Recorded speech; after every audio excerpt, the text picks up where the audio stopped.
Hello economist. तो हम general economics paper 1 previous year paper solve कर रहे थे इंडियन इकोनॉमिक सर्विस एग्ज़ाम का। और इस वीडियो के बाद ये जितने भी रेड कलर क्वेश्चन देख रहे हैं अभी तक हम सोल्व कर चुके होंगे। ये 2009 से 2020 का हम लोग प्रीवियस ईयर पेपर सोल्व कर रहे हैं। तो इस वीडियो में बेसिकली हम 2016 का ये क्वेश्चन नंबर 12 और 2011 का 1 का F को सोल्व करेंगे। पूरी वीडियो सीरीज आपको टीचमेंट क्लासरूम में ही मिलेगी। डिस्क्रिप्शन में सारी डिटेल्स दी गई हैं, वहाँ से आप टीचमेंट क्लासरूम ज्वाइन कर सकते हैं। चलिए शुरू करते हैं। तो ये जनरल इकोनॉमिक्स 1 है, ईयर 2011 और क्वेश्चन नंबर 1 का F है। इसे ही अभी हम सोल्व करेंगे। और मैं मान के चल रहा हूँ कि जो लीनियर प्रोग्रामिंग के प्लेलिस्ट हैं हमारे यूट्यूब चैनल पर वो आपने देखा होगा। तो यूट्यूब चैनल के प्लेलिस्ट में जाके सेक्शन में जाके आप लीनियर प्रोग्रामिंग से रिलेटेड प्लेलिस्ट देख सकते हैं, वहाँ से लीनियर प्रोग्रामिंग सीख सकते हैं। यहाँ मैं सिर्फ इस क्वेश्चन को सोल्व करूँगा। तो इसमें कहा गया है आपको ग्राफिकल अप्रोच से सोल्व करना है।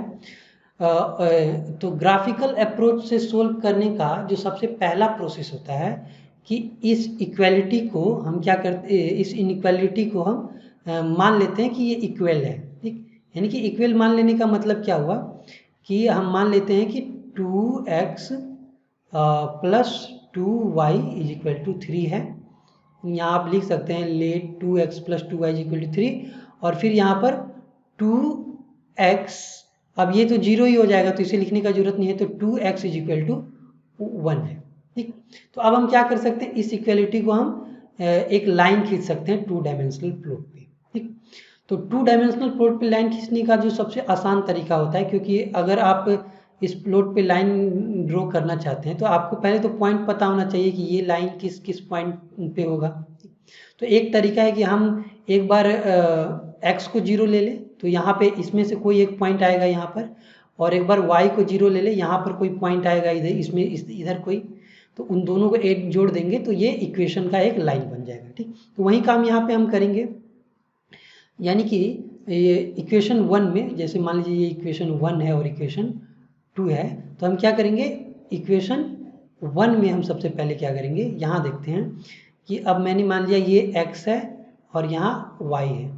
ठीक, और एक बार मैं क्या करूँगा, x को 0 ले लूँगा।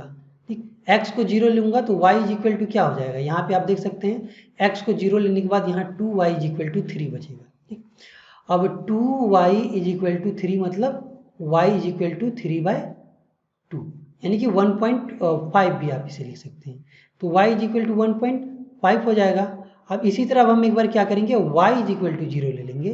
तो जब इसे 0 ले लेंगे तो फिर से वही होगा 2x इज इक्वल टू 3, और फिर से इस बार x इज इक्वल टू 1.5 हो जाएगा। ठीक, तो अब 1.5 x इज इक्वल टू 1.5 और y इज इक्वल टू 1.5 को आप ड्रॉ कर सकते हैं, जैसे इससे मैंने ड्रॉ किया है। ये क्या है, इस पॉइंट पे x इज इक्वल टू 1.5 है और y इज इक्वल टू 0 है। तो इस पॉइंट को आप क्या लिख सकते हैं, इस पॉइंट को आप लिख सकते हैं 1.5 और 0। यहाँ 1.5 x को डिनोट करता है और 0 y को। ये x एक्सिस है और ये y एक्सिस है। इसी तरह ये जो पॉइंट है ये क्या है, y इज इक्वल टू 1.5। तो इस पॉइंट को आप कैसे लिख सकते हैं, कोऑर्डिनेट्स के टर्म में, जिसे हम कोऑर्डिनेट कहते हैं। तो यहाँ 0 है x और y 1.5 है। तो आप ध्यान रखिए कि हमेशा क्या किया जाता है, पहले x को लिखा जाता है, उसके बाद y को लिखा जाता है। ठीक, ये पॉइंट बन गया। अब दूसरे इक्वेशन पे आते हैं। तो इन 2 यानी इक्वेशन 2 में क्या है, simply 2x is equal to 1 है, यानी कि x is equal to 1/2 is equal to 0.5 हो जाएगा। तो यहाँ x यहाँ पे देखिए x इज इक्वल टू 0.5 है। तो y के किसी भी वैल्यू के लिए, क्योंकि यहाँ पे पहले ही क्या लिखा हुआ है, यहाँ पे 0 लिखा हुआ है, तो y के किसी भी वैल्यू के लिए x हमेशा 0.5 ही होगा। तो ये लाइन एक स्ट्रेट वर्टिकल लाइन होगा। ठीक, अब ये हो गया, ये पहला प्रोसेस हमने कर लिया कि हमने लाइन खींच ली। तो अब हमें क्या करना है कि हमें फिजिबल रीजन को देखना है। तो फिजिबल रीजन क्या होता है, हम मिनिमाइजेशन के केस में फिजिबल रीजन होता है ये बाहर वाला पोर्शन, जो दोनों लाइन का कॉमन है। ठीक, अब ये वाला पोर्शन आप फिजिबल रीजन नहीं कहलाएगा, क्योंकि इस लाइन के इस साइड है, ये लाइन इसको कवर नहीं करता है। ठीक, ये सिर्फ इधर ही कवर करता है, और ये लाइन, और यहाँ पे ले लीजिएगा तो ये लाइन इसे कवर नहीं करता है, तो इस साइड ही हम इसे लेंगे, क्योंकि केस जो है वो क्या है, मिनिमाइजेशन का केस है। तो मिनिमाइजेशन में हम इस साइड वाले को लेते हैं और मैक्सिमाइजेशन में इधर वाले को लेते हैं। ठीक, तो ये पूरा जो रीजन है ये फिजिबल रीजन कहलाएगा। ठीक, तो अब फिजिबल रीजन में कहने का मतलब कि हर रीजन एक सॉल्यूशन होता है इसका। क्यों? क्योंकि हर रीजन ये दिखाता है, जैसे कि ये लाइन ले लीजिए, तो ये लाइन क्या है, ये लाइन है 2x is greater than, sorry, yes, 2 line is greater than is equal to 1। तो यहाँ पे इसमें कोई भी आप पॉइंट ले लीजिए यहाँ पर। ठीक, ये हमेशा क्या होगा, ये इस इक्वलिटी कंस्ट्रेंट को सेटिस्फाई करेगा। ठीक, यानी कि x इज इक्वल टू 1 ले लीजिए। ठीक, तब भी क्या होगा, ये 1 से ज़्यादा होगा। 2 ले लीजिए, 1 से ज़्यादा होगा। y का कुछ वैल्यू ले लीजिए, तो ये 1 से ज़्यादा ही आएगा हमेशा, यानी कि ये इस इक्वेशन को सेटिस्फाई करता है ये रीजन। इसी तरह इस लाइन का जो इक्वेशन दिया हुआ है 2x plus 2y is equal to 3, यानी x का कोई वैल्यू ले लीजिए जो 0.5 से ज़्यादा हो, और y का कोई वैल्यू ले लीजिए जो यहाँ से लेकर यहाँ तक, यानी कि 0.5 से लेकर, सॉरी 0.5 नहीं, यहाँ 0 से लेकर 1 तक हो। ठीक, 0 से लेकर 1 तक कोई भी पॉइंट ले लीजिए, तो ये क्या होगा, हमेशा इधर ही आएगा। ये हमेशा इस इनइक्वालिटी कंस्ट्रेंट को सेटिस्फाई करेगा। ठीक, तो ये फिजिबल रीजन कहलाता है। ठीक, अब इसमें फिजिबल रीजन में हमेशा कुछ कॉर्नर पॉइंट होते हैं, जैसे ये एक कॉर्नर पॉइंट कहलाएगा। ठीक, और ये एक कॉर्नर पॉइंट कहलाएगा। ठीक, तो इस कॉर्नर पॉइंट को हम क्या कहते हैं, वर्टेक्स भी कहते हैं, या फिर वर्टिसेस भी कह सकते हैं प्लूरल फॉर्म में। तो इस पॉइंट को हमने क्या कहा, 1.5 कहा, 1.5 और 0 कहा, ये कोऑर्डिनेट है इसका, और इसका कोऑर्डिनेट क्या होगा, यहाँ 1 है actually, y is equal to 1 है, और x इज इक्वल टू वो 0.5 है, आप जानते हैं। तो इस कोऑर्डिनेट को आप लिख सकते हैं 0.5 और 1। ठीक, तो ये 0.5 और 1। अब मान लेते हैं ये a है और ये b है, यानी कि a क्या है, a जो कोऑर्डिनेट है वो है 1.5 और 0, और b क्या है 0.5 और 1। ठीक, तो ये हमने ले लिया 2 कॉर्नर। अब हम क्या करते हैं कि लीनियर प्रोग्रामिंग को सोल्व करने के लिए हम कॉर्नर पॉइंट को में जो भी x y की वैल्यू रहती है उसे इस ऑब्जेक्टिव फंक्शन में रखते हैं। ठीक, और उसी से हमारा सॉल्यूशन निकलता है। जैसे कि हमने कुछ इस तरह ले लिया, 1 सेकेंड में इसे थोड़ा और सही से लिखता हूँ। जैसे कि मैंने यहाँ लिखा कॉर्नर पॉइंट। ठीक, कॉर्नर पॉइंट, यहाँ कॉर्नर पॉइंट लिखूंगा, और यहाँ पर मैं लिखूंगा इक्वेशन, जो कि c ऑब्जेक्टिव फंक्शन इसे कहिए, c is equal to 80x plus 60y है, यानी कि 80x प्लस 60y। तो हमारे पास 2 कॉर्नर पॉइंट है, एक ये वाला है जिसमें 1.5 है और 0 है।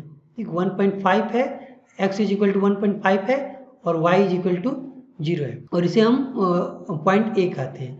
तो यहाँ पर इस ऑब्जेक्टिव फंक्शन का वैल्यू क्या होगा, 1.5 लीजिएगा तो यहाँ 40 होगा, 0 तो ये तो खत्म हो जाएगा, यानी कि यहाँ simply c is equal to 40 आएगा। इसी तरह इस पॉइंट को लीजिए, पॉइंट b को, तो यहाँ पर 0.5 है, x इज इक्वल टू 0.5 है, और y इज इक्वल टू 1 है। अब इसे जब इस इक्वेशन में रखिएगा आप, तो आपको कितना आएगा, यहाँ 40 हो जाएगा 0.5 से मल्टीप्लाई होके, सॉरी मैंने यहाँ गलती लिख दिया, जब ये 81.5 से मल्टीप्लाई होगा तो यहाँ एक्चुअली 120 हो जाएगा, यहाँ 120 हो जाएगा। अब 80 को 0.5 से मल्टीप्लाई कीजिएगा तो 40 होगा, और फिर 1 को यहाँ पर 60 से मल्टीप्लाई कीजिएगा तो कितना हो जाएगा, 60 ही रहेगा, यानी 60/100 हो जाएगा जब आप इन दोनों वैल्यूज़ को रखिएगा। ठीक, तो हमें क्या करना था, हमें मिनिमाइजेशन को सोल्व करना था कि ये c की x और y की किस वैल्यू के लिए मिनिमाइज होगा। तो सिंपल सी बात है, जब इन दोनों को देख के आपको पता चल गया होगा कि x इज इक्वल टू 0.5 और y इज इक्वल टू 1 के लिए क्या है, c क्या है, मिनिमम है यानी 100 है। ये वाला वैल्यू लीजिएगा तो ये तो 100 से ज़्यादा 120 हो जाता है। ठीक, तो ये जो सॉल्यूशन निकला यही आपका सॉल्यूशन है और इसे ही हम कहते हैं ऑप्टिमल सॉल्यूशन। ठीक, इसे ही हम ऑप्टिमल सॉल्यूशन कहते हैं। ठीक, तो लीनियर प्रोग्रामिंग में को सोल्व करने का मतलब है ऑप्टिमम सॉल्यूशन को निकालना। ये हमने निकाल लिया। अब हम चलते हैं दूसरे क्वेश्चन पे। ये थोड़ा सा टफ आपको लग सकता है। अब जैसे कि देखिए यहाँ पे भी यही कहा गया है कि आपको क्या करना है, ग्राफिकली इसे सोल्व करना है। लेकिन इसमें से आपको कुछ और भी पूछा गया है कि आप बताइए कि ये बेसिक फिजिबल सॉल्यूशन क्या होता है, फिजिबल सॉल्यूशन क्या होता है और ऑप्टिमल सॉल्यूशन क्या होता है। तो अब देखिए सबसे पहले हम क्या करते हैं, पहले हम इसे ग्राफिकली सोल्व कर लेते हैं। उसके बाद इससे जो ग्राफ बनेगा उसी से हम इन सब चीज़ों को डिफाइन करेंगे कि फिजिबल सॉल्यूशन क्या होता है, बेसिक फिजिबल सॉल्यूशन क्या होता है और ऑप्टिमल सॉल्यूशन क्या होता है। ठीक, तो सबसे पहले हमें क्या करना है, ये जो तीनों इक्वेशन है इसे हम क्या करेंगे, एक इन इक्वालिटी के फॉर्म में ले लेंगे। ठीक, इक्वालिटी के फॉर्म में ले लेंगे मतलब कि सिंपली यहाँ पे आप इसे इक्वल कर दीजिए। तो मैं इसे लिख नहीं रहा हूँ क्योंकि बेकार का समय बर्बाद होगा। अब इसे मान लीजिए कि ये इक्वेशन 1 है, ये 2 है और ये 3 है और आपको तीनों को इक्वलिटी के फॉर्म में लिख लेना है पहले, उसके बाद आगे बढ़ना है। तो इक्वेशन 1 में आप क्या करेंगे, आपको एक इसका लाइन खींचना है। तो मैंने क्या कहा था कि इसको एक बार 0 लीजिए और एक बार इसको 0 लीजिए। तो आप इसे ऐसे लिख सकते हैं, यानी कि इक्वेशन 1 की बात हम कर रहे हैं यहाँ पर। तो यहाँ पे एक Q1 लेंगे आप और एक Q2 लेंगे। तो यहाँ देखिए क्या होगा, जब Q1 इज इक्वल टू 0 लेंगे आप तो 3Q2 इज इक्वल टू 18 बचेगा, यानी कि Q2 इज इक्वल टू क्या हो जाएगा, 6 हो जाएगा जब आप Q1 इज इक्वल टू 0 लेंगे। अब उसी तरह आप क्या करेंगे, आप एक बार Q2 इज इक्वल टू 0 ले लेंगे। तो जब आप Q2 इज इक्वल टू 0 लेंगे इस इक्वेशन में तो क्या होगा, यहाँ Q1 इज इक्वल टू 18 बच जाएगा।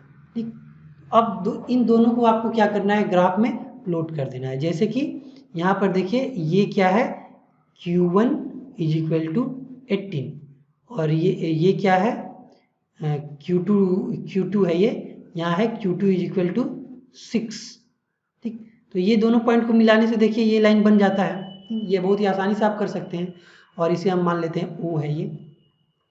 अब आगे इसी तरह इसमें भी आप वही करेंगे, इसका भी खींचने के लिए, यानी इक्वेशन 2 में भी आप वही करेंगे। आप क्या करेंगे, Q1 को एक बार 0 लेंगे और एक बार Q2 को 0 लेंगे। ठीक, तो अब जैसे कि मैं इसे ऐसे यहाँ पे एक ऐसा टेबल बनाऊंगा और यहाँ पर मैं एक बार Q1 को 0 लूँगा। तो Q1 को 0 लूँगा तो Q2 इज इक्वल टू 8 बचेगा। इसी तरह Q2 को 0 लूँगा तो Q1 इज इक्वल टू 8 बचेगा। ठीक, अब इसे मैंने यहाँ ड्रॉ किया है, इसे आप देख सकते हैं, यहाँ पर 8 है और यहाँ पर 8 है। तो इसे ये सब चीज़ें आपको ग्राफ में ही ये सब चीज़ें आप प्लॉट कर सकते हैं।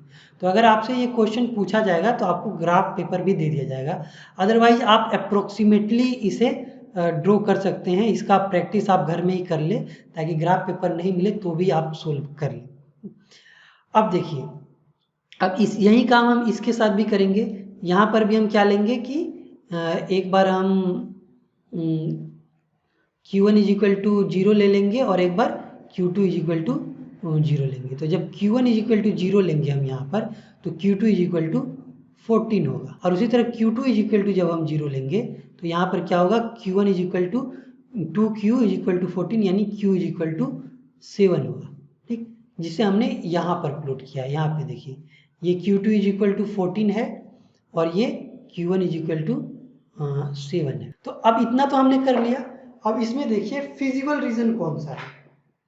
अब ध्यान दीजिए कि फिजिबल रीजन मतलब कि अब जैसे देखिए इस ग्राफ का रीजन कौन सा है, ये ग्राफ क्या दिखाता है, ये दिखाता है मैक्सिमम पॉइंट। क्यों, क्योंकि यहाँ देखिए क्या लिखा है कि ये 18 से ज़्यादा नहीं हो सकता है। ठीक, ये जो लाइन आपने खींचा ये 18 से ज़्यादा नहीं हो सकता है। तो ये इतना जितना भी इसके नीचे का एरिया है ये इसका एरिया है इस लाइन का। इसी तरह इस लाइन का एरिया इसके नीचे वाला है जो इससे लेस देन है, जैसे यहाँ पे आप लेस देन साइन देख रहे हैं। अब इसी तरह इसका भी इसके नीचे आप एरिया है जो इससे लेस देन और इक्वल टू है। इस लाइन पे मतलब इक्वल टू है और इस लाइन के नीचे मतलब लेस देन है। तो अब इन तीनों ग्राफ का जो कॉमन पॉइंट है ये जो एरिया है इसे हम क्या कहेंगे, फिजिबल रीजन कहेंगे। ठीक, इसे हम क्या कहेंगे, फिजिबल रीजन कहते हैं। ये भी हमने फिजिबल रीजन भी अब देख खोज लिया। अब फिजिबल रीजन में कॉर्नर पॉइंट कितने हैं देखिए, एक ये है और एक ये है और एक ये है और एक ये है। अब इसे हम मान लेते हैं ए, इसे हम मान लेते हैं बी, इसे हम मान लेते हैं सी, इसे हम मान लेते हैं डी।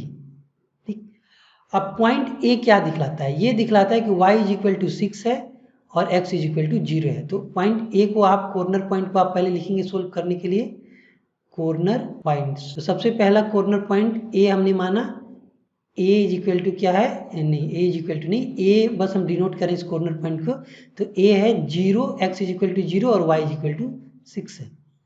इसी तरह कॉर्नर पॉइंट बी यानी कि ये वाला, अब ये तो ग्राफ में जब आप ड्रॉ कीजिएगा तभी आपको पता चलेगा कि एक्चुअली ये पॉइंट क्या है।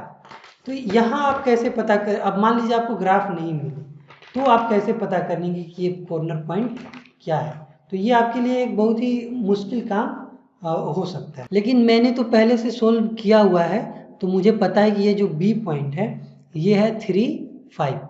यहाँ x इज इक्वल टू 3 है और y इज इक्वल टू 5 है।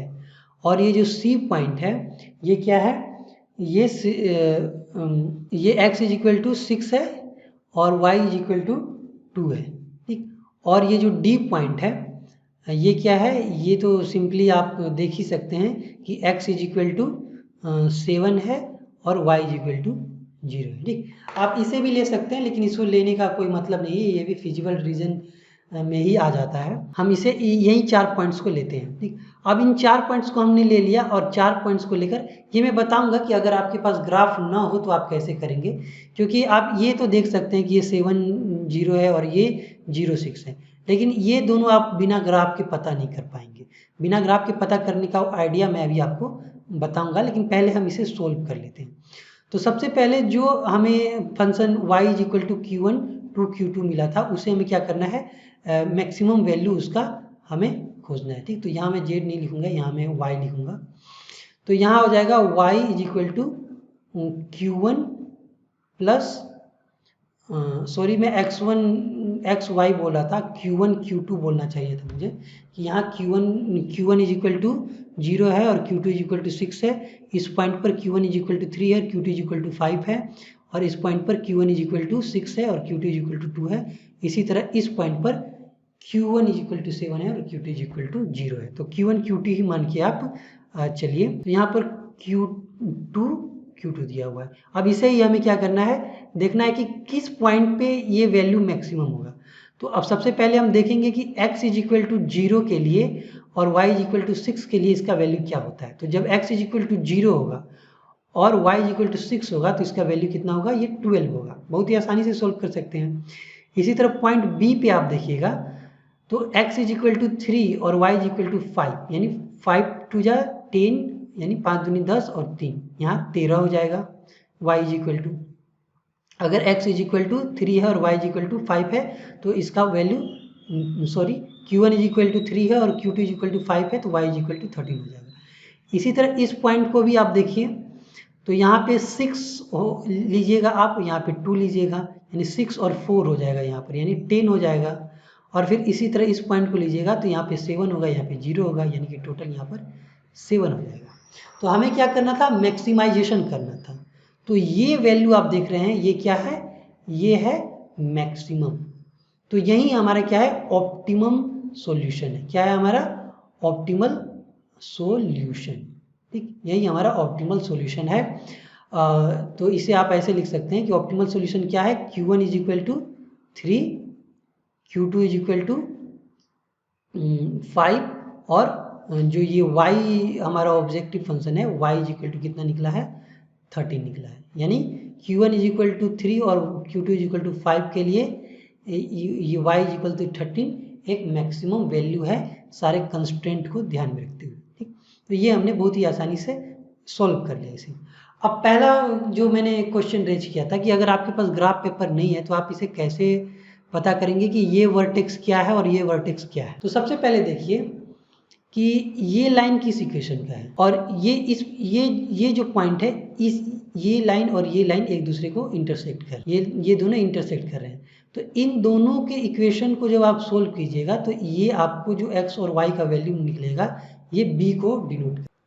अब इस चीज़ को मैं आपको थोड़ा डिटेल से बताता हूँ। जैसे कि मैंने आपको कहा था कि a आप आसानी से देख सकते हैं कि यहाँ y इज इक्वल टू 6 है और x तो 0 होगा ही क्योंकि इसके सीधे में x 0 है। तो आप सिंपली a को तो लिख सकते हैं कि a is equal to 0 x q1 है और 6 है q2। अब यहाँ देखिए b आप नहीं लिख सकते, b के लिए आपको एक प्रॉपर ग्राफ होगा तभी आप बता पाएंगे और c भी जब आपके पास प्रॉपर ग्राफ होगा तभी आप बता पाएंगे। और d भी आप आसानी से बता सकते हैं। d में भी क्या है x इज इक्वल टू 7 है यहाँ पर, यानी q1 इज इक्वल टू 7 है और q2 इज इक्वल टू 0 है। ये दोनों पॉइंट आपने आसानी से बता दिया, b और c आपको पता करना है।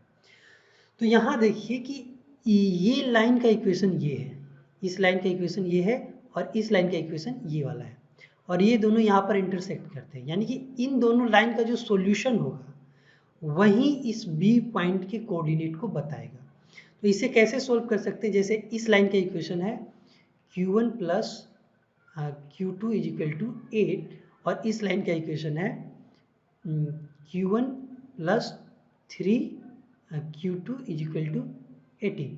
अब इसे सोल्व कीजिएगा तो जैसे एलिमिनेशन मेथड से मैं सोल्व करता हूँ तो यहाँ माइनस होगा, यहाँ माइनस होगा और यहाँ भी माइनस हो जाएगा, तब ये ये नहीं, ये वाला एलिमिनेट होगा और यहाँ पे बचेगा -2q2 और फिर यहाँ पे हो जाएगा -10, ये कट जाएगा यानी कि q2 इज इक्वल टू 10 बचेगा।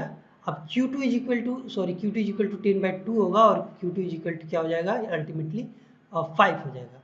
अब q1 आपको निकालना है तो बहुत ही आसान है, यहाँ पे q2 की वैल्यू आप यहाँ 5 रख दीजिए, यहाँ पर 8 है, इस इक्वेशन में बोल रहा हूँ मैं।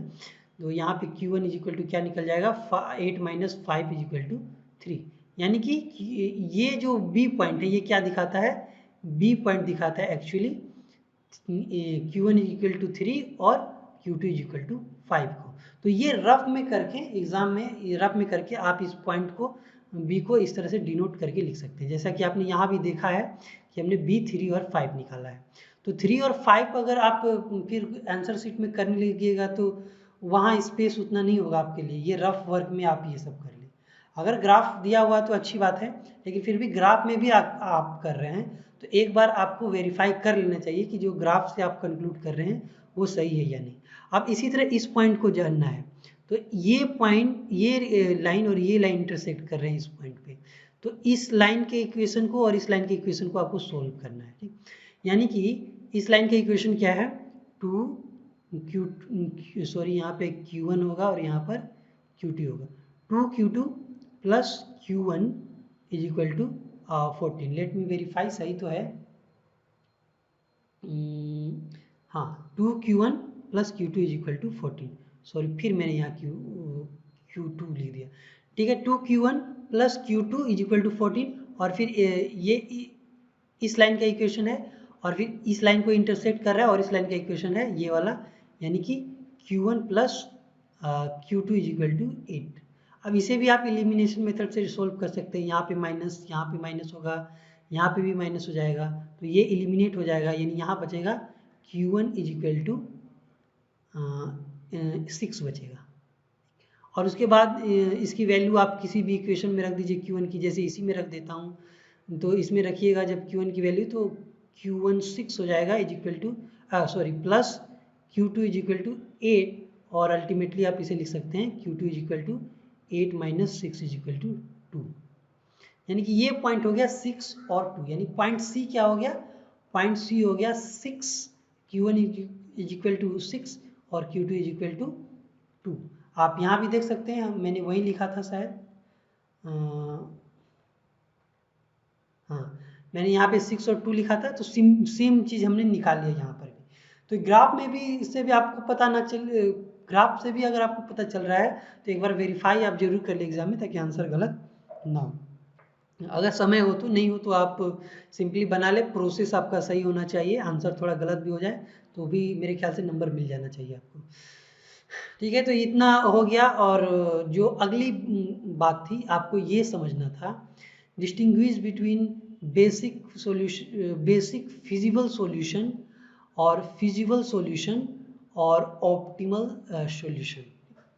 तो अब बेसिक फिजिबल सॉल्यूशन समझने के लिए आपको सबसे पहले समझना होगा बेसिक सॉल्यूशन क्या होता है, और उसके बाद फिजिबल सॉल्यूशन और ऑप्टिमल सॉल्यूशन तो बहुत आसान है, यहाँ पे मैं आपको बता देता हूँ बहुत ही आसानी से। कि यहाँ पे जो हमने बहुत सारे सॉल्यूशन निकाले, मैंने कहा कि ये और फिर इसके नीचे जो भी है ये फिजिबल रीजन है। तो यहाँ से लेकर यहाँ तक कोई भी पॉइंट लीजिएगा, यानी यहाँ से लेकर फिर यहाँ तक कोई भी पॉइंट लीजिएगा तो वो फिजिबल सॉल्यूशन ही कहलाएगा, ठीक। क्योंकि उसका सॉल्यूशन एग्जिस्ट करता है, उसका सॉल्यूशन गिवन कंस्ट्रेंट को लेकर आप कर सकते हैं, निकाल सकते हैं। लेकिन इसके बाहर जो भी सॉल्यूशन आएगा वो नॉन फिजिबल सॉल्यूशन होगा। वो बेसिक सॉल्यूशन हो सकता है, वो मैं बताऊंगा बेसिक सॉल्यूशन क्या होता है। अब जैसे देखिए, अब इसमें फिजिबल सॉल्यूशन में बहुत सारे कॉर्नर पॉइंट होते हैं, ये फिजिबल सॉल्यूशन है, ये भी फिजिबल सॉल्यूशन है, इसी तरह बहुत सारे फिजिबल सॉल्यूशन है। तो जो फिजिबल सॉल्यूशन मैक्सिमम पॉइंट, जो फिजिबल सॉल्यूशन ऑब्जेक्टिव फंक्शन को मैक्सिमाइज करता है, उसे हम क्या कहते हैं, ऑप्टिमल सॉल्यूशन कहते हैं। जैसे यहाँ पे मैक्सिमाइज करना था 13 जिस फिजिबल पॉइंट पे है, यानी बी, तो बी क्या होगा, ये ऑप्टिमल सॉल्यूशन होगा, ठीक। बी ऑप्टिमल सॉल्यूशन होगा। लेकिन ये मैक्सिमाइजेशन का प्रॉब्लम है, इसीलिए मैक्सिमम की बात मैं कर रहा हूँ। अगर मिनिमाइजेशन होता, यानी कि पिछले क्वेश्चन में आपने देखा कि ये वाला ऑप्टिमल सॉल्यूशन होगा, यानी ये पॉइंट ऑप्टिमल सॉल्यूशन होगा, बी वाला। क्यों? क्योंकि यहाँ मिनिमाइजेशन का प्रॉब्लम है। तो जो मिनिमम पॉइंट होगा, ये दोनों फिजिबल सॉल्यूशन में जो ऑब्जेक्टिव फंक्शन का मिनिमम पॉइंट देगा वो क्या कहलाएगा, वो ऑप्टिमल सॉल्यूशन कहलाएगा। तो ये फिजिबल सॉल्यूशन और ऑप्टिमल सॉल्यूशन मेरे ख्याल से आपको समझ में आ गया होगा। मिनिमाइजेशन में क्या होता है, मिनिमम पॉइंट होता है, और मैक्सिमाइजेशन में मैक्सिमम वैल्यू जो होता है वो फिजिबल सॉल्यूशन होता है। अब बात आती है बेसिक सॉल्यूशन की। तो बेसिक सॉल्यूशन को का मतलब होता है कि जैसे आप कोई भी मतलब कोई भी इनइक्वालिटी कंस्ट्रेंट होता है किसी भी लीनियर प्रॉब्लम में, आपको इनइक्वालिटी कंस्ट्रेंट दिए जाते हैं। जैसे कि यहाँ पे जो इक्वालिटी कंस्ट्रेंट आपको दिए गए थे वो कुछ इस तरह हैं, Q1 plus 3Q2 is less than is equal to 18। फिर इसी तरह Q1 plus Q2 less than is equal to 8, और फिर इसी तरह 2Q1 plus Q2 less than is equal to 14 है। अब आपको इसको इस इक्वलिटी में बदलना है, तो हम एक स्लैक वेरिएबल जोड़ते हैं, ठीक। जैसे Q1 plus 3Q2 plus S1 एक स्लैक वेरिएबल है और इज इक्वल टू 18 है। मतलब इन केस अगर ये 18 से कम होता है तब हम इसमें एक स्लैक वेरिएबल ऐड कर देंगे। इसी तरह Q2 पे यहाँ पे भी हो जाएगा Q1 plus Q2 plus S2, यहाँ पे एक दूसरा स्लैक वेरिएबल होगा, फिर ये इक्वलिटी में बदल जाएगा। फिर इसी तरह यहाँ भी एक स्लैक वेरिएबल होगा Q1 plus Q2 plus S3 is equal to 14। तो इस हिसाब से देखें तो आप देख रहे हैं कि यहाँ तो एक 2 वेरिएबल पहले से, Q1 एक वेरिएबल है, Q2 वेरिएबल है, सारे में Q1 Q2 वेरिएबल है। लेकिन ये तीन भी वेरिएबल है, ये तीन भी वेरिएबल है। ये कब हुए, जब आपने इन इनइक्वालिटी को इक्वालिटीज़ में बदल दिया। यानी टोटल आपके पास कितने वेरिएबल है, 5 वेरिएबल है, और 3 कितने हैं, 3 कंस्ट्रेंट है। तो जब ये 5 वेरिएबल में किसी भी 3 वेरिएबल का, यानी कि जितने कंस्ट्रेंट हैं उतने वेरिएबल का कोई नॉन जीरो वैल्यू निकलता है, तब हम उसे क्या कहते हैं, बेसिक सॉल्यूशन कहते हैं। बेसिक सॉल्यूशन कहते हैं। अब ये कैसे पता चलेगा आपको, अब जैसे कि मैं कोई भी एक पॉइंट ले लेता हूँ, अब ये भी एक पॉइंट है, ये भी एक पॉइंट है, ये भी एक पॉइंट है और ये भी एक पॉइंट है। तो इस पॉइंट पे मैंने आपको क्या बताया था, इस पॉइंट पे मैंने आपको बताया था, यहाँ देखिए b इक्वल टू 3 5 है, यानी कि ये पॉइंट B है और यहाँ पे Q1 3 है और Q2 5 है। अब हमें देखना है कि क्या ये फिजिबल सॉल्यूशन है, आपको पता है फिजिबल सॉल्यूशन को एक ऐसे भी आप बोल सकते हैं कि फिजिबल सॉल्यूशन इस कंस्ट्रेंट को सेटिस्फाई करता है, उसे भी हम देख लेंगे कि कैसे कंस्ट्रेंट को सेटिस्फाई करता है। अब देखिए कि अब इस ये जो पॉइंट है इसको हम इन सारे इक्वेशन में रखेंगे और देखेंगे कि क्या ये इक्वेशन को सेटिस्फाई करते हैं और क्या S1 S2 और S3 का कोई वैल्यू हो सकता है। अब जैसे देखिए इस इक्वेशन में अगर मैं रखूँ इसे तो ये क्या होगा, यहाँ हो जाएगा 3 और फिर यहाँ प्लस और यहाँ 3 पहले से है और ये Q2 इज इक्वल टू 5 हो जाएगा और यहाँ लेस देन इक्वल टू 8 है। अब यहाँ क्या हो जाएगा 3 5 प्लस 3 5 इंटू 3 हो सॉरी यहाँ 18 है, तो 5 इंटू 3 15 हो जाएगा, यानी कि ये इज इक्वल टू 18 हो गया। यानी कि इसमें जो स्लैक वेरिएबल हमने जोड़ा था इसकी वैल्यू क्या हो जाएगी, 0 हो जाएगी।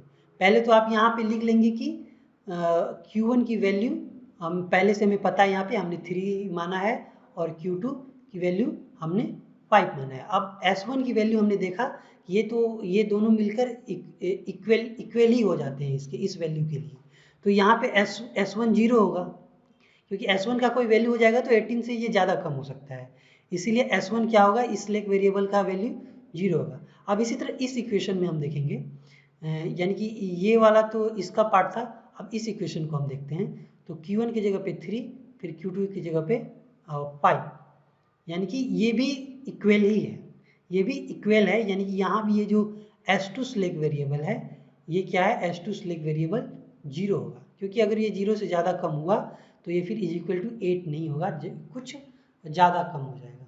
फिर अब देखिए, अब इस इक्वेशन को देखिए, इसमें देखिए यहाँ हो जाएगा 2 इंटू 3 हो जाएगा और फिर यहाँ हो जाएगा प्लस 5 और less than is equal to 14, यानी यहाँ हो जाएगा 6 plus 5 less than is equal to 14। यहाँ क्या हो जा रहा है, 11 हो रहा है, less than is equal to 14, तो ये इसके बराबर नहीं है, यानी कि यहाँ S3 जो स्लैक वेरिएबल है इसका कोई वैल्यू है, क्या हो सकता है वो वैल्यू, वो हो सकता है 11 प्लस 3, तब नहीं यहाँ 14 बराबर होगा इसके, तो ये 3 जो है S3 इसका वैल्यू होगा 3। तो इस तरह से हमने Q1 Q2 और जितने भी 5 वेरिएबल थे सबके वैल्यू निकाल लिए। अब देखिए कि यहाँ 3 कंस्ट्रेंट है और 3 वेरिएबल के वैल्यू नॉन जीरो हैं, तो जब ऐसा होता है तब उसे हम बेसिक सॉल्यूशन कहते हैं, यानी कि पॉइंट बी क्या है, एक बेसिक सॉल्यूशन भी है, ये फिजिबल सॉल्यूशन भी है। फिजिबल सॉल्यूशन क्यों है, क्योंकि ये सारे कंस्ट्रेंट को सेटिस्फाई करता है, जैसे इसमें ये less than is equal to constraint है तो ये इसके इज इक्वल टू है, तो ये कंस्ट्रेंट को सेटिस्फाई करता है। यहाँ भी देखिए, यहाँ भी ये इज इक्वल टू है इस इक्वेशन में, यानी कि ये less than equal to constraint को सेटिस्फाई करता है। यहाँ इज इक्वल टू तो नहीं है लेकिन लेस देन है, लेस देन है मतलब इस कंस्ट्रेंट को सेटिस्फाई करता है, क्योंकि यहाँ तो लिखा हुआ है कि ये लेस देन है ही, या फिर इक्वल टू हो सकता है या लेस देन हो सकता है। अगर ग्रेटर देन हो तो हो जाता है यहाँ कोई वैल्यू, तब हम कहते हैं कि कंस्ट्रेंट को सेटिस्फाई नहीं करता है, तब उसे हम इनफिजिबल सॉल्यूशन कहते हैं। लेकिन फिलहाल आपने यहाँ देख लिया कि ये सॉल्यूशन क्या है, फिजिबल भी है और बेसिक है, बेसिक फिजिबल सॉल्यूशन। तो हम इसे क्या कहेंगे, इस बी को हम क्या कहेंगे, B is basic feasible solution. अब इसी तरह अगर आप इस पॉइंट को लीजिएगा तो ये सॉल्यूशन तो फिजिबल नहीं है, ये तो आपको देखिए कि पता चलता है क्योंकि ये फिजिबल रीजन से बाहर है, लेकिन एक इक्वेशन से भी आप इसे बहुत अच्छे से देख सकते हैं। जैसे कि मैंने कहा कि ये पॉइंट ले लीजिए, तो इस पॉइंट का जो वर्टेक्स है उसे जब आप कैलकुलेट कीजिएगा 4.8 और 4.4 आएगा। तो अब इसे सभी इक्वेशन में रख के हम देखेंगे। अब जैसे सबसे पहला इक्वेशन था Q1 plus Q3 3Q2 less than is equal to 18। अब यहाँ देखिए अगर आपको यहाँ स्लैक वेरिएबल लेना है तो क्या करना पड़ेगा, एक स्लैक वेरिएबल ऐड करना पड़ेगा अगर आप एग्जैक्टली इसके इक्वल टू लेना चाहते हैं, क्योंकि हो सकता है कि ये इक्वल टू ना भी हो। तो अब यहाँ पे जब आप इस वैल्यूज को रखिएगा तो क्या होगा, यहाँ पे होगा 4.8 plus 3 into 4.4 plus S1 is equal to 18। अब यहाँ देखिए 4.8 होगा और यहाँ पे क्या हो जाएगा, यहाँ हो जाएगा 2 और यहाँ हो जाएगा 13.2 plus S1 is equal to 18। अब इसे जोड़ने से क्या होता है, 18 आ जाता है आराम से, यानी कि यहाँ पे 18 होगा और S1 क्या होगा, 0 होगा, तभी तो ये इज इक्वल टू 18 होगा। यानी कि इसमें Q1 इज इक्वल टू हमने क्या लिया, 4.8 लिया, Q2 इज इक्वल टू हमने लिया 4.4 और S1 जो निकल कर आया वो 0 निकल कर आया। अब इसी तरह दूसरे इक्वेशन से जो कि Q1 plus Q2 less than is equal to 8 था, इसमें भी हम एक स्लैक वेरिएबल जोड़ते हैं जिसे हम S2 कहेंगे और ये तब ये इज इक्वल टू 8 हो जाएगा। अब यहाँ पे इन वैल्यूज़ को रखेंगे अगर आप, तो यहाँ 4.8 है प्लस यहाँ 4.4 है और प्लस यहाँ पे plus S2 is equal to 8 है। तो ये देखिए ये दोनों ऐड कीजिएगा जब आप, तो ये 9.2 हो जाएगा, 9.2 हो जाएगा। तो इसे 8 से इक्वल करने के लिए S2 कितना होना चाहिए, -1.2 होना चाहिए, तब ये 8 के बराबर होगा। यानी कि S2 की जो वैल्यू है वो यहाँ पे हो गई -1.2। ठीक, अब देखिए, अब इसी तरह हम क्या करेंगे, तीसरा जो इक्वेशन था हमारा उसमें रख कर देखेंगे। यानी तीसरा इक्वेशन था 2Q1 plus Q2 less than is equal to 14। अब इसमें भी आप एक स्लैक वेरिएबल जोड़िएगा plus S3 is equal to 14, तो ये बराबर हो गया। तो यहाँ 2 इंटू 4.8 होगा, 2 इंटू 4.8 होगा और फिर देखिए कि यहाँ पे Q2 की जगह पे क्या हो जाएगा, 4.4 plus S3 is equal to 14। इसे मैं थोड़ा सेपरेट कर देता हूँ। और फिर देखिए यहाँ 4.8 को 2 से कीजिएगा तो कितना हो जाएगा, 6, 4 2 जा 9.6 होगा और प्लस यहाँ पे हो जाएगा 4.4 और यहाँ पे S3 इज इक्वल टू 14। ये दोनों जोड़ के 14 हो जाता है, यानी कि S3 की वैल्यू 0 है यहाँ पर 14। तो यहाँ S3 इज इक्वल टू 0 हो गया। तो आप देख सकते हैं कि 3 कंस्ट्रेंट हैं और 3 वेरिएबल के वैल्यू क्या है, वो नॉन जीरो है। इसका मतलब ये भी क्या है, ये पॉइंट भी क्या है, एक बेसिक सॉल्यूशन है। ठीक, ये पॉइंट भी एक बेसिक सॉल्यूशन है, लेकिन ये फिजिबल सॉल्यूशन नहीं है, क्योंकि देखिए यहाँ पे ये जो वैल्यू है ये कंस्ट्रेंट को सेटिस्फाई नहीं करता है। कंस्ट्रेंट के अनुसार क्या होना चाहिए था कि ये दोनों ऐड करके 8 के बराबर होना चाहिए था या 0 होना चाहिए था, 8 के बराबर होना चाहिए था या कम होना चाहिए था। लेकिन जब आप वैल्यू रखते हैं तो ये 8 से ज़्यादा हो जाता है, यानी 9.2 हो जाता है, तब आपको माइनस एक स्लैक वेरिएबल लेना पड़ता है। तो ये कंस्ट्रेंट को सेटिस्फाई नहीं कर रहा है, यानी कि इस कंस्ट्रेंट को सेटिस्फाई नहीं कर रहा है, इसीलिए ये फिजिबल सॉल्यूशन नहीं कहलाएगा। फिजिबल सॉल्यूशन तब कहलाएगा जब तीनों कंस्ट्रेंट को सेटिस्फाई करेगा। तो ये सॉल्यूशन एक फिजिबल सॉल्यूशन नहीं है, बट बेसिक सॉल्यूशन है। और ऑप्टिमम सॉल्यूशन तो हो नहीं सकता, क्योंकि आपको ध्यान रखना है कि ऑप्टिमम सॉल्यूशन जो होता है, ऑप्टिमल सॉल्यूशन हमेशा एक बेसिक फिजिबल सॉल्यूशन ही होता है। आप जैसे देखिए इस ग्राफ में ये एक बेसिक फिजिबल सॉल्यूशन है, आप कैलकुलेट करके देखिएगा तो आपको पता चलेगा ये भी एक बेसिक फिजिबल सॉल्यूशन है। ये बेसिक सॉल्यूशन है बट फिजिबल सॉल्यूशन नहीं है, क्योंकि ये फिजिबल एरिया से बाहर है। और ये देखिए ये भी फिजिबल सॉल्यूशन है, ये भी फिजिबल सॉल्यूशन है और बेसिक सॉल्यूशन भी, यानी सारे पॉइंट बेसिक भी हैं और फिजिबल भी हैं। लेकिन इसमें से ऑप्टिमम कोई एक ही होता है according to fundamental theorem of linear programming. इन सारे कॉर्नर बेसिक फिजिबल सॉल्यूशन में से जितने भी बेसिक फिजिबल सॉल्यूशन है उसमें से एक सॉल्यूशन क्या होगा, ऑप्टिमम सॉल्यूशन होगा। ऑप्टिमल सॉल्यूशन वो होगा जो उस कंस्ट्रेंट को जो ऑब्जेक्टिव फंक्शन को मैक्सिमाइज करता हो, या अगर मिनिमाइजेशन का प्रॉब्लम हो तो मिनिमाइज करता हो। वो मैं आपको पहले भी बता चुका हूँ। तो यही कंसेप्ट था जो आपको समझना था। आप अपने वर्ड में इसे जैसे चाहें लिखें और जो भी रेफरेंस बुक है सबसे अच्छा तो मैं आपको यही कहूँगा कि जो एनसीईआरटी की बुक है, एनसीईआरटी की बुक का जो चैप्टर मैंने शेयर किया है मैथमेटिकल इकोनॉमिक्स फोल्डर में, जो गूगल ड्राइव में मैंने आपके साथ शेयर किया है, वो चैप्टर आप पढ़ लें। शायद चैप्टर 12 है, क्लास 12 एनसीईआरटी का चैप्टर 12 है मैथमेटिक्स का, उसे आप अच्छे से पढ़ लें तो लगभग आईएएस में पूछे गए जितने भी क्वेश्चन है उसे आप कर लेंगे। बस एक चीज़ आपको वहाँ पर नहीं मिलेगा, वहाँ पर आपको बेसिक सॉल्यूशन नहीं मिलेगा। आपको ध्यान रखना है, बेसिक सॉल्यूशन के बारे में आपको वहाँ पर नहीं कोई डिफिनेशन दिया हुआ है। तो बेसिक सॉल्यूशन क्या होता है मैंने इसीलिए यहाँ पर अच्छे से एक्सप्लेन कर दिया। बाकी सारी चीज़ आईएएस में जितने भी क्वेश्चन पूछे गए हैं आप एनसीईआरटी के चैप्टर 12 को पढ़कर सॉल्व कर सकते हैं। तो उम्मीद करता हूँ ये वीडियो आपको सही लगा होगा। इस वीडियो से जुड़ने के लिए बहुत बहुत थैंक यू।